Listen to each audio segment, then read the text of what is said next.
स्वस्थ भारत के आज के अंक में आप सभी का बहुत बहुत स्वागत है। नमस्कार। बरसात के दिनों में सब तरफ जब हम हरियाली देखते हैं तो हम सबका मन हरा हो जाता है। बिल्कुल, अगर हम अपने बाग बगीचे को देखते हैं, खेत खलिहानों को देखते हैं, जंगलों को देखते हैं, चारों तरफ जो हरा हरा भरा सब कुछ दिखाई देता है तो हमें बहुत खुशी मिलती है, बहुत मजा भी आता है। लेकिन एक खतरा हमेशा बना रहता है। जब बरसात होती है तो कीड़े मकोड़े, सांप, बिच्छू आदि भी अपनी अपनी जगह से भूमि के अंदर से निकलते हैं और इसके चलते जो समस्याएं होती हैं वो बढ़ने लगती हैं। तो आज हम आपको अपने इस कार्यक्रम के माध्यम से बताएंगे कि बरसात के मौसम में आम तौर पर इनके कारण जो समस्याएं होती हैं उनसे हम कैसे बचें, और अगर समस्याएं होती है तो उसका कैसे इलाज कराएं, कैसे ठीक रहें, कैसे सचेत रहें। तो आपको बता दें, आज विशेषज्ञ के रूप में हमने अपने स्टूडियो में आमंत्रित किया है डॉक्टर अनिल कुमार खेतान, जो सुपरिटेंडेंट हैं सदर हॉस्पिटल रांची में। डॉक्टर साहब, आपका बहुत बहुत स्वागत है हमारे कार्यक्रम में। नमस्कार। सर, बरसात का मौसम शुरू हो चुका है और इतनी गर्मी थी, जब बरसात होने लगी तो हम सबको बहुत ही खुशी मिली है। लेकिन साथ साथ अगर हम अपने राज्य झारखंड की बात करते हैं तो बहुत सारे स्नेक बाइट्स के जो केसेस हैं वो आने लगे हैं। हमने पढ़ा है, जाना है, इससे हो गई है। तो सर, आपसे हम ये जानना चाहते हैं कि ये जो बरसात का मौसम है इसमें आम तौर पर किस तरह के कीड़े मकोड़े या सांप बिच्छू ज्यादा होते हैं? आपने सही बताया। बरसात में चूंकि ये जो सांप या बिच्छू हैं ये अंधेरे में या बिल में रहना पसंद करते हैं। अब बरसात के वक्त में जो बरसात का पानी इनके निवास स्थल पर चला जाता है, इसके कारण ये बेचैन होकर बाहर आ जाते हैं और फिर इनकी जो हरकत है वो बढ़ जाती है। तो हमेशा ये बरसात के पानी से बचने के लिए पब्लिक प्लेस में आ जाते हैं, बगीचे में या घर पे, और जाने अनजाने में उसको एक्सपोजर हो जाता है आदमी का, और वो थोड़े से डरे हुए रहते हैं, तो ऑफेंसिव मूड में रहते हैं। इसके कारण डर से वो किसी भी जानवर या आदमी को काट लेते हैं जी। ये आपको जानकर हैरानी होगी कि सांप काट लिया, इसका जो दहशत होती है लोगों को, तो सबसे बड़ी उसकी मतलब फिजिकल प्रॉब्लम में साइकोलॉजिकल प्रॉब्लम सबसे बड़ी होती है। आदमी सांप कैसा काटा, जहरीला है कि नहीं है, आम आदमी को पता नहीं, बस सांप काट लिया और वो एक तरह का मेंटल शॉक में चला जाता है। मतलब उसके चलते भी बेहोशी या मौत भी हो जाती है कई बार। नर्वस हो जाता है और घर वाले भी परेशान हो जाते हैं, कुछ समझ में नहीं आता है। ऐसे हालात में वो उचित रास्ता नहीं अपना पाते हैं, कंट्रोल नहीं कर पाते हैं। सांप कैसा है नहीं है वो उसको कोई बताने वाला नहीं रहता। इसके कारण उनका डर या जो भ्रम है दूर नहीं हो पाता है। बिल्कुल सर। और आपको बताऊं कि वर्ल्ड में लगभग 2500 से 3000 तक के सांप की प्रजातियां पाई जाती है। उसमें इंडिया में हमको लगता है मात्र 3 या 4 प्रजातियां हैं जो कि विषैली होती है। अच्छा। लेकिन उस 3-4 प्रजाति जो विषैली होती है उसका असर 100% नॉन पॉइजनस स्नेक पे भी रहता है। और सबसे बड़ी बात यह है कि सांप काट ले, पुराने लोग हैं वो तो फिर भी कुछ उसकी शेप साइज देख कर पकड़ लेते हैं, लेकिन आज के वक्त में बहुत मुश्किल है, एक्सपोजर होता नहीं है, खुद समझ में नहीं आता है। हाँ, और वो नर्वस की स्थिति में हॉस्पिटल में लाया जाता है। और ये भी बता दूं कि आज के वक्त में जो हम लोग पैरामेडिकल स्टाफ के साथ जो मीटिंग करते हैं, डॉक्टर के साथ मीटिंग करते हैं, उसमें बतलाते हैं कि भाई बरसात का वक्त आ गया है, सांप काटने के मरीज अधिक आएंगे, इससे रिलेटेड आप लोग सजग रहिए। उससे रिलेटेड जो दवाएं हैं अपने हॉस्पिटल में 24x7 और रखने को सुनिश्चित कीजिए। और सहिया है ये सब कोई बतला देता भाई कहीं भी स्नेक बाइट हो तो उसको तुरंत नज़दीकी स्वास्थ्य केंद्र या डॉक्टर के पास ले जाना है। बीच में ओझा या और कहीं सेल्फ ट्रीटमेंट में ना रखा जाए, ताकि वहाँ ऑब्जर्वेशन में रहे। पॉइजनस स्नेक काटा है तो उसका सिम्टम आएगा, और नॉन पॉइजनस से तो अंडर ऑब्जर्वेशन पता लग जाता है भाई इसको 6 घंटे हो गए, 12 घंटे हो गए, कुछ आया नहीं, तो नॉन पॉइजनस से काटा है, फिर उसको हम लोग रिलीज कर देते हैं जी। तो चूंकि 2-3 बात है सांप के बारे में, इसको दिखता नहीं है, इसको सुनता नहीं है, बहरा है, आपके क्या बोलते हैं कि ये रंग पहचानता है नहीं पहचानता है, तो इस तरह की कुछ भ्रांतियां हैं। मतलब ये सब कुछ भ्रांतियां हैं। हाँ, भ्रांतियां हैं। जी। ये बात जरूर है, बहुत हद तक ये है कि उसको सुनने में बहुत लो फ्रिक्वेंसी में वो सुनता है। देखने की जो उसकी कैपेसिटी है वो डिम डार्क में थोड़ा बहुत दिखता है, और रंग पहचानने की है वो काला या हरा रंग कुछ हद तक पहचानता है। जी जी जी। तो इसीलिए आप देखेंगे पहले के ज़माने में जो जंगल में जाते थे, लो फ्रिक्वेंसी कुछ डिटेक्टर रहते थे, उस डिटेक्टर को जब वो लेके चलता है तो सांप अगल बगल जंगल में जो पहले की बहुत अधिक ये सब की प्रजातियां पाई जाती थी, जंगल अधिक था जी। और उस वक्त इतना अच्छा ट्रीटमेंट में नहीं था, तो उसके रेडिएशन को फील करके वो सांप वापस चला जाता था। जहाँ तक सुनने की बात है, देखने की बात है तो हमने बता ही दिया, और जहाँ तक आपको स्मेल है, स्मेल भी उसका सेंस रहता है। इसलिए पहले ज़माने में आदमी प्याज रखता था बरसात में, कुछ स्प्रे करता था ताकि रात बिरात सांप आए तो उस स्मेल से वापस बैक चला जाए। मतलब तो ये सब तो पुरानी बातें हो गई, पुरानी बातें हैं। और पहले ये भी था कि भाई जैसे सांप काटा इलाज उतना उचित भी नहीं था, झाड़ फूक का जमाना था, तो उसको ओझा या जो उसके गांव में जानकार आदमी रहते थे, भाई यहाँ ले चलो सांप का इलाज होगा, करता है, झाड़ता है। उसको सांप जहाँ काटा है उस घाव को आदमी शक भी करता था कि जहर आ जाए, या उसको टूर्निकेट से टाइट से बांध देता था कि फैले नहीं हाँ, पूरे शरीर में। जी। पहले उसको फिर कहीं ओझा के यहाँ ले गया, वहाँ कुआं रहता था, उसको वहाँ रख दिया जाता था और पानी पर पानी उस पर डाला जाता था जी। ताकि उसका मतलब वो धोता मतलब धुल जाए, वो धुल जाए। जी। तो इस सब के पीछे मैं आपको कुछ लॉजिक बताता हूँ। बिल्कुल सर। कि टूर्निकेट नहीं बांधना चाहिए। टूर्निकेट बांधने से जब आप खोलते हैं तो बहुत जोर से उसका फ्लो होता है। हाँ। दूसरी बात क्या है कि टूर्निकेट बांधने से डिस्टल एंड में जो टिश्यू है वो डैमेज हो जाते हैं। जी। कितना बांधना है, कितना देर तक बांधना है, ये लोगों को पता नहीं है। डॉक्टर को तो मालूम है इतना प्रेशर से इतने ड्यूरेशन में इसको खोल देना है। जी। तीसरी बात क्या है कि उसको शक करने की जो बात है, इस पर कुछ डाटा आया है कि शक करने से बहुत ही कम मात्रा में आदमी के मुंह में वो वापस या कोई इंस्ट्रूमेंट जो शक किया जाता है, जी, जी। बहुत ही नेग्लिजिबल इनसिग्निफिकेंट अमाउंट पॉइजन आता है। लेकिन अगर शक करने के क्रम में लिप्स, मुंह में कहीं उसको ब्रीच है उसके टिश्यू में, तो वो उसको इन्वेट कर जाता है और उसको भी मतलब वो जो अगला इंसान है उसको भी ये विष का, इसलिए इस चीज से बचना चाहिए। हाँ, ये बात जरूर है कि उसको यथा संभव रिलैक्स करना चाहिए, मेंटली उसको सांत्वना देना चाहिए, और उस पार्ट को जहाँ काटा है उस पार्ट को इमोबिलाइज रखें। क्योंकि इमोबिलाइज नहीं रखेंगे तो वो पार्ट अगर एक्टिव रहता है, पैर आगे पीछे होते रहेगा, तो ब्लड सर्कुलेशन यूजुअली अधिक बढ़ेगा। उस वक्त में ब्लड सर्कुलेशन अधिक बढ़ेगा तो उसका जो पॉइजन है वो ब्लड से अधिक तेजी से सारे शरीर में फैलेगा। इसलिए हम लोग उस पार्ट को इमोबिलाइज करते हैं, यथाशीघ्र नज़दीकी स्वास्थ्य केंद्र में लेकर आते हैं। और इसी के बीच में बता देता हूं कि पानी देने का पहले ये था कि उसको कूल डाउन किया जाता है। पानी देने का पर्पस ये है कि कूल डाउन करना, ताकि बॉडी में सर्कुलेशन स्लो डाउन हो और स्प्रेड या जहर का जो फैलाव हो वो अधिक से अधिक रुके या कम से कम हो। यही सब जो बेसिक थी, लेकिन उतना इफेक्टिव नहीं है।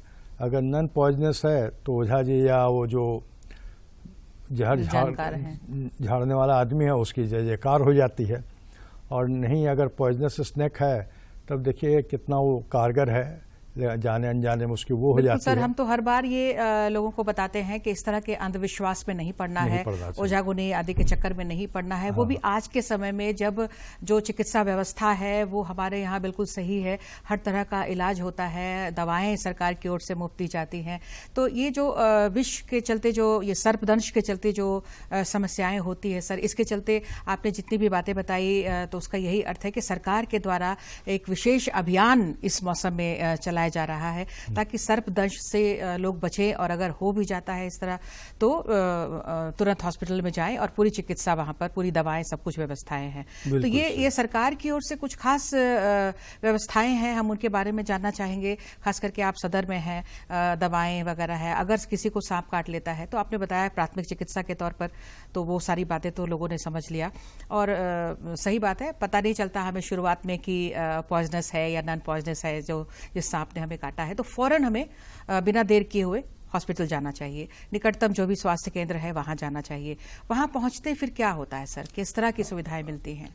वहाँ जो हम लोग मरीज आता है, तो अगर मरीज या उसका अटेंडेंट बतलाता है यहाँ सांप काटा है, तो उसके दांत के चिन्ह को हम लोग देखने का प्रयत्न करते, तो कंफर्मेशन हो जाता है कि सांप काटा है।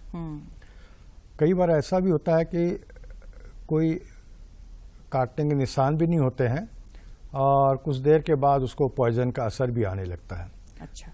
तो हम लोग जैसे बचपन में सुनते थे कि फलना सांप है, बिना काटे अगर दूर से फुफकार दे तो उसका विष शरीर में चल आता है। अच्छा। तो ये बात भी सही है। वैसे सही है। हाँ, वैसे सर्प अगर कुछ नजदीकी से वो फुफकार भी दे तो वो उसका जहर स्किन के द्वारा एब्जॉर्ब हो जाता है और उसको बाइट मार्क नहीं मिलते हैं। दूसरी बात ये है, स्किन के द्वारा एब्जॉर्ब हो जाता है। हाँ, और सांस में भी हम वो ले लेते हैं, इनहेल भी कर सकते हैं उसको, ऐसे में भी होता है? सांस में तो नहीं है। अच्छा। लेकिन हाँ, लेकिन स्किन में उसका एब्जॉर्बेंस हो जाता है और वो एब्जॉर्ब होके बॉडी में पॉइजन का असर देने लगता है। इसलिए जैसे ही मरीज आता है हम लोग सांत्वना देते हैं, उसको ले डाउन करते हैं, उसका ABCDE जो है एयरवे देख लेते हैं, ठीक है ना, आपका ऑक्सीजन ठीक है ना, उसका सर्कुलेशन BP वगैरह लो तो नहीं है जी, उसको पेन तो नहीं है, उसको कोई पैरालिसिस का सिम्टम तो नहीं है। तो ये सब चीज़ देख लेते हैं और उसको सलाइन या एंटीबायोटिक या जो भी सिम्टोमेटिक ट्रीटमेंट है वो करते हैं और ऑब्जर्वेशन में रखते हैं। मरीज को सोने के लिए हम लोग अवॉइड करते हैं, भाई चाय वो पिलाते हो लीकर का, ताकि जैसे ही उसको कोई सिम्टम आएगा, जैसा कि आपको जानकारी है कि डिफरेंट टाइप ऑफ स्नेक्स में डिफरेंट टाइप ऑफ टिश्यू या सिम्टम आते हैं जी। तो कोई सांप काटता है तो उसका डंक मार्क मिलेगा काटने का, और वहाँ टिश्यू में डैमेज होता है जिसको बोलते हैं साइटोटॉक्सिक। तो बहुत टिश्यू में डैमेज होता है, बहुत पेन होने लगता है, करहाता है, तो टिश्यू रिलेटेड उसको अधिक सिम्टम होते हैं जी। कोई सांप काटता है तो उसमें ब्लड डिसऑर्डर, जैसे उसको जहाँ काटा वहाँ ब्लीडिंग होने लगेगी, और जो बॉडी के एक्सटर्नल आउटलेट रहते हैं उससे भी ब्लीडिंग होने लगती है। नाक है, कान है, आपका मुंह है, मसूड़ा है, ये सब से उसको ब्लीडिंग होने लगती है, क्योंकि उस जहर में क्लॉटिंग टाइम घट जाती है। और बॉडी का जो डिफेंसिव मैकेनिज्म है वो सप्रेस हो जाता है और वहाँ से leaking of blood through orifice होने लगता है। तीसरा टाइप का है कि जैसे हमने बताया कि भाई कुछ न्यूरोलॉजिकल होते हैं तो सोने नहीं देते हैं। इससे क्या है कि मालूम पड़ता है कि भाई ये जगा हुआ है तो इसमें कोई न्यूरोलॉजिकल सिम्टम नहीं आ रहे हैं, ड्रूपिंग ऑफ आईलिड नहीं होते, ड्राउजी नहीं होता है। थोड़ा सा हम लोग उसको वर्बल या टेक्टाइल स्टिमुलेशन देते हैं तो रिस्पॉन्स करते रहता है, तो हम लोग को कुछ पता लगता है इसको न्यूरोलॉजिकल, या पैर बोलते हैं उठाओ, हाथ उठाओ, जीभ निकालो, बात करो, तो अल्टर्ड सेंसोरियम के सिम्टम हैं कि नहीं है, इससे हम लोग पता लग जाता है न्यूरोलॉजिकल भी सिम्टम इसको आ रहे हैं कि नहीं। पेन भी आता है सर कभी कभी, कितना बार हम लोग पेन देखते तो ये हैं। साइटोटॉक्सिक हमने बताया, वॉमिटिंग। हाँ, तो ये सांप काटने से जैसे हम लोग देखते हैं मुंह से फेन आने लगता है। हाँ, तो फेन आने का कारण ये हुआ ना मैडम कि जैसे उसको पैरालिसिस होती है तो क्या है कि जो हम लोग यूजुअल सॉलो करते हैं सलाइवा वो नहीं हो पाता है, तो पैरालिसिस का वो कलेक्शन माउथ होता है, वो मुंह से आने लगता है। दूसरी बात, जब मरीज को ऐसे भी टर्मिनल स्टेज हो जाए जहाँ कि उसको मतलब सारे बॉडी के सिस्टम डाउन होने लगते हैं, उस सेंस में भी उसको होने लगते हैं। तीसरी बात क्या है, किसी किसी को कन्वल्सन भी आने लगते हैं जिसको हम लोग झटका कहते हैं। अच्छा। तो उस सेंस में भी मुंह में फेन आने लगते हैं। तो ये तो मतलब एक तो एडवांस स्टेज की फाइंडिंग है। अच्छा। अगर वो तो आ रहा सारे है अलग अलग तरह के जो सांप हैं उनके ये अलग अलग लक्षण है कि जिसने भी काटा है। फिर इसके लिए जो उपचार है, जो दवाएं हैं, वो उनके बारे में सर बताइए।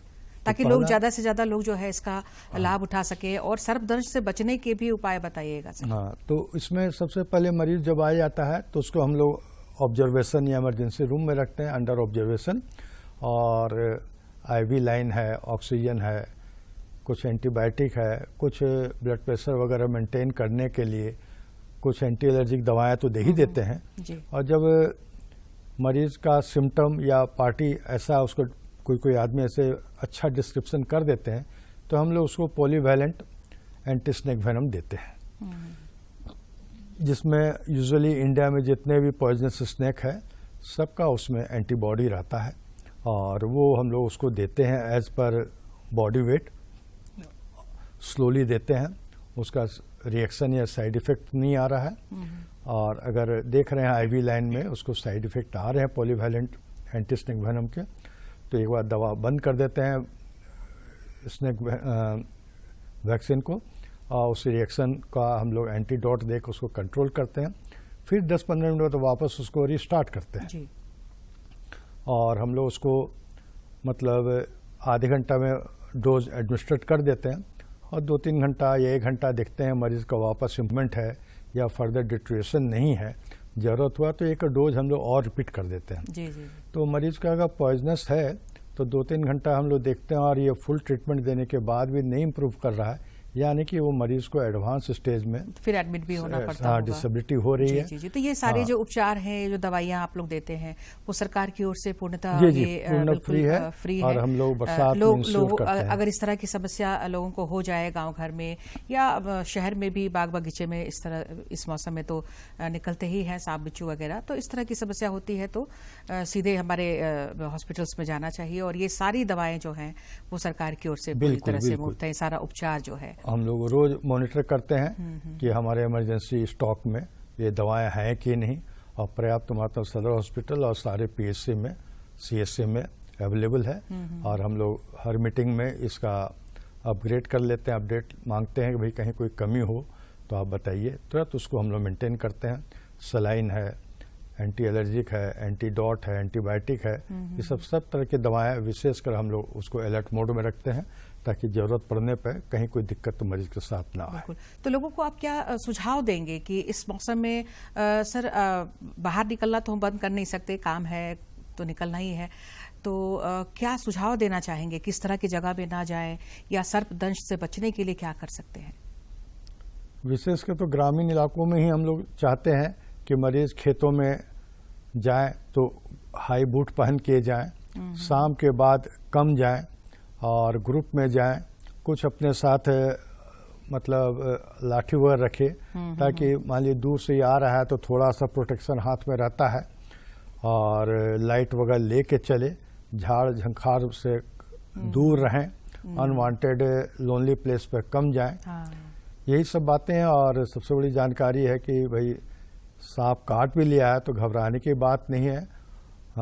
समझिए कि मैक्सिमम नॉन पॉइजनस स्नेक रहते हैं, फिर भी समाधान तो डॉक्टर के पास आने से ही होगा, इसलिए उस मरीज को यथाशीघ्र नजदीकी स्वास्थ्य केंद्र डॉक्टर के पास लाएं और अपना हिम्मत नहीं हारना चाहिए। और प्रायः मरीज ठीक हो जाते हैं, नॉन पॉइजनस है तो वैसे ठीक हो जाए, पॉइजनस है तो with this treatment maximum patient recover कर जाते हैं। अभी जैसे मैं पटना मेडिकल कॉलेज में था एमडी में, तो वो संजय उद्यान है, तो वहाँ का जो माली सांप को खाना देता है, हाँ, एक सांप नीचे था, जैसे वो खाना उसके चेम्बर में डाला वो आके काट लिया।